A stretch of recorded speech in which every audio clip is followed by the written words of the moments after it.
Bem-vindos a mais um podcast.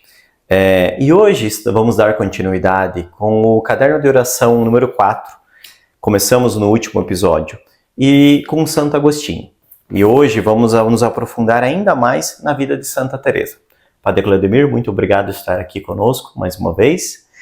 E olhando para a vida de Santa Teresa, a primeira coisa que nos chama muito a atenção é que essa santa que depois foi até nomeada como doutora da Igreja, ela foi uma maestra realmente em como podemos desenvolver métodos de oração. E uma das coisas que ela coloca aqui é o método da oração para mentes indisciplinadas. E padre, essa Santa Teresa que demorou, como ela mesma conta, 18 anos para aprender a rezar. E ela escreve esse método que ela desenvolveu ao longo desses anos.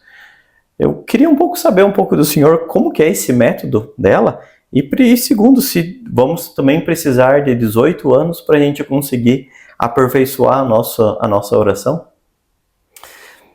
Vinícius, é um prazer, aqueles que nos acompanham também, falar sobre a oração em Santa Teresa d'Ávila, essa mulher que de fato nos tira do nosso cotidiano e ao mesmo tempo nos fala de coisas tão comuns a todos nós que rezamos. As mentes indisciplinadas, as distrações, a aridez espiritual. 18 anos foi o tempo que ela levou para se encontrar com Jesus Cristo nesse matrimônio, neste êxtase espiritual. Pode ser que nós levemos mais tempo, menos tempo. Cada um tem uma história com Deus e uma história de oração.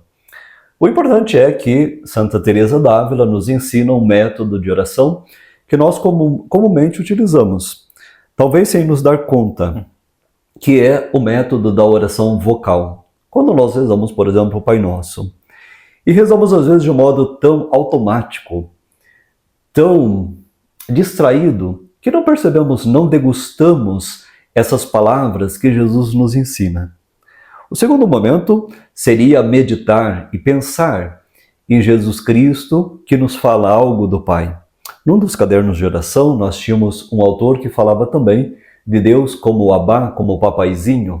E Jesus, quando se refere a Deus, querendo sempre fazer sua vontade, nos ensina que Deus é Pai. E portanto existe aqui já um elo de confiança daqueles que se colocam diante de Deus com total confiança filial, como nosso papaizinho, como nosso Abá. E esse primeiro momento nos leva ao segundo momento, que é o momento de meditação. Teresa d'Ávila desenvolve isso, nos ensinando a estar a sós com Jesus. E aqui ela nos ensina que não é necessário dizer tantas palavras, mas se trata de estar diante daquele que nos ama e diante daquele que nós também queremos amar com a nossa vontade, nossa liberdade. Existe uma frase marcante de Santa Teresa que diz que não se trata de dizer muitas palavras vocais, mas se trata de amar muito. E eu diria, se trata também de se deixar amar muito por Deus. Até chegar nesse momento do êxtase, da comunicação com Deus, sem esses artifícios das palavras ou da meditação. Ou seja, um encontro pessoal com Deus, podíamos dizer, de coração a coração, face a face. E como isso é difícil, porque nós constantemente nos distraímos, constantemente estamos aqui sufocados pelas coisas do mundo. E Teresa d'Ávila nos ensina aqui um caminho que é árduo, né? E que a gente pode aprofundar esse método pensando justamente numa oração de 18 anos, uma oração de perseverança e coragem. Sim. Não, e ela, quando ela conta um pouco mais assim sobre essa jornada que ela passou para aperfeiçoar esse método, ela coloca que o momento de adoração, o momento que ela era uma irmã, ela era do Carmelo, né? E com as outras irmãs eles iam então fazer um momento então de adoração. Ela não via a hora passar e ela se distraía muito e queria cada vez mais que aquele estar na presença de Jesus, mas também ao mesmo tempo ela se preocupava mais com quanto tempo ela já tinha ficado e quanto tempo faltava. E eu acho que isso é muito comum também como pessoas, né, como seres humanos, isso aí que estamos no início da nossa caminhada. O senhor tem alguma técnica que o senhor usa pessoalmente para conseguir um pouco se desligar desse mundo tão frenético para se concentrar cada vez mais em um momento de oração frutuoso?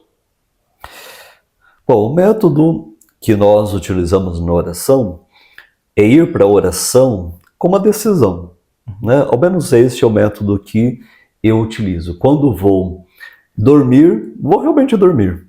Quando vou rezar, vou realmente rezar. Obviamente que no começo da minha vida espiritual isso era mais difícil.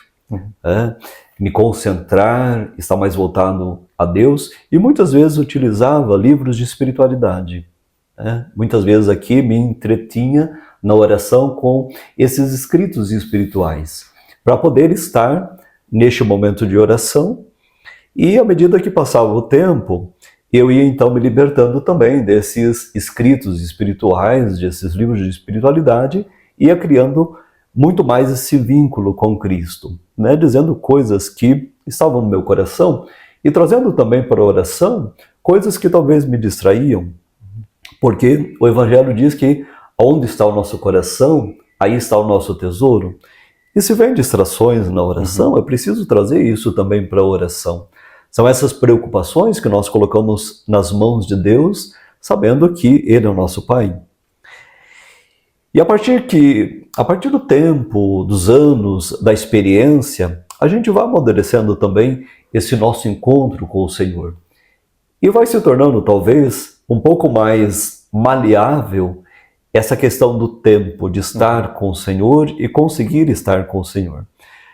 Em alguns momentos isso é mais difícil, em alguns momentos nós estamos passando por aridez, em outros momentos passando por consolações. E nos momentos de consolação é mais fácil de rezar. Mas aqui a gente pode olhar a vida de oração como um percurso, um progresso entre a primeira conversão, a segunda conversão e a terceira conversão. E quando no último episódio nós falamos também sobre Santo Agostinho, né? E ele nos mostrou também o processo de conversão dele, que ele encara isso como uma jornada. Realmente nessa jornada ele demonstrou, através dos escritos da sua vida, entre altos e baixos e momentos de muita perseverança, igual o senhor falou. Mas ele coloca que tudo inicia com um desejo, o desejo de sair da nossa mediocridade, igual ele chama. E Santa Teresa d'Ávila, ela colocou aqui numa coisa que me tocou muito, que ela toca que teve um momento da vida dela que ela não se sentia digna de estar diante de Deus, diante de Jesus, em momentos de oração, porque ela, por vários motivos interiores que ela tinha. E ela acabou decidindo não rezar, passar por um momento onde que ela não tinha nenhuma vida de oração. E acabou, conta-se aqui que o diretor espiritual dela que foi quem trouxe ela novamente. Padre, como nós podemos encarar também a oração, principalmente nesses momentos onde que nós não nos sentimos capazes de rezar ou capazes de estar dignos o suficiente de estar na frente de Deus? Talvez aqui nós precisássemos pensar essa desistência de Teresa diante do pecado e diante da falta de progresso na oração como uma artimanha ou uma armadilha do demônio. Ou seja, a oração nos aproxima de Deus, nos coloca diante de Deus, aquele que nos ama e a quem nós queremos amar. E para isso é preciso ter coragem, vontade, mas é preciso também estar em estado de graça.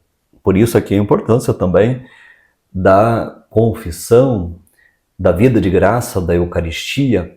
A oração também envolve esses outros elementos e essas outras dimensões. Porém, quando nós olhamos para essa imagem do castelo, das moradas, nós pensamos aqui o castelo interior, mas também pensamos o castelo exterior.